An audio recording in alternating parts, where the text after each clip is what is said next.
Bonjour Sébastien. Bonjour Cécile.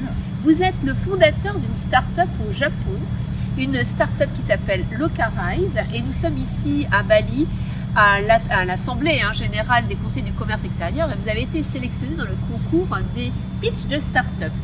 Tout à fait, oui. Donc votre solution, elle est très originale puisqu'elle mixe l'intelligence artificielle et les lieux, c'est bien ça? C'est ça. Donc on essaye de comprendre comment les lieux sont utilisés, et pour ça on combine en fait plusieurs technologies, notamment qui les mélangent avec de l'intelligence artificielle pour comprendre la présence dans les bâtiments. Alors c'est très intéressant parce qu'en termes de management, on sait que ce n'est pas parce qu'on met un lieu collaboratif que les gens vont collaborer, parce que les gens en fait ont besoin de règles et puis de techniques, de compétences pour collaborer ensemble. Mais vous, votre solution avec de l'intelligence artificielle, c'est de remettre du lien dans des lieux où les gens ne collaborent pas. Tout à fait. Alors en fait il y a beaucoup de concepts de nouveaux bureaux collaboratifs. Et nous, on vérifie avec la donnée si effectivement ces lieux sont utilisés dans cet usage ou si finalement dans d'autres usages. Est-ce que les meeting rooms sont finalement utilisés à 4, à 6 personnes, à 8 personnes? Quelle est la meilleure adaptabilité du lieu par rapport à son utilisation qui souvent aujourd'hui est complètement repensée?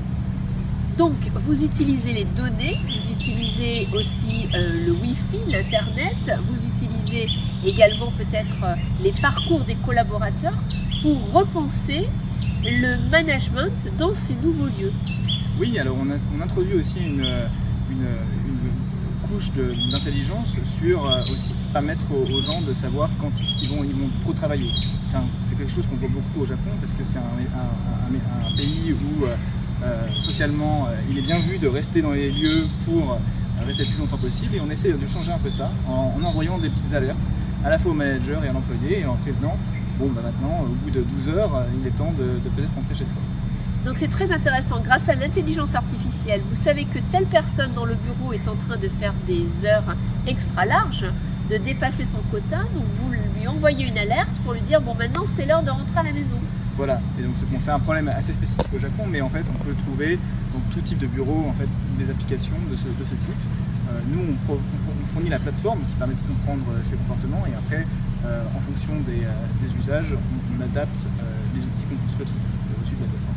Alors imaginons demain, comment demain, avec vos solutions qui aujourd'hui sont viables, sont vendues, fonctionnent, vous pouvez imaginer le collaboratif et peut-être de nouvelles formes de management avec ces intelligences artificielles. Quelle est votre perception? Notre vision, c'est de dire qu'on va bientôt partager ces lieux avec d'autres personnes et aussi d'autres objets qui seront les robots. Les robots auront besoin d'évoluer aussi dans les bâtiments, que ce soit pour le ménage, que ce soit pour l'interactivité. On voit les robots avec les vidéos qui permettent de faire de la visioconférence. Tous ces robots en fait, ont besoin de savoir où est-ce que les collaborateurs sont, combien ils sont, est-ce que les gens sont là pour pouvoir faire le ménage. Et donc nous, on veut fournir cette couche d'intelligence à ces futurs collaborateurs. Incroyable. Donc demain, grâce à des solutions comme Locarize, imaginées par un Français au Japon, eh bien, on saura où se trouvent les robots, où se trouvent les collaborateurs, où sont les managers, et surtout comment ils peuvent interagir entre eux. Quel monde merveilleux vers lequel nous allons. Merci beaucoup. Merci beaucoup.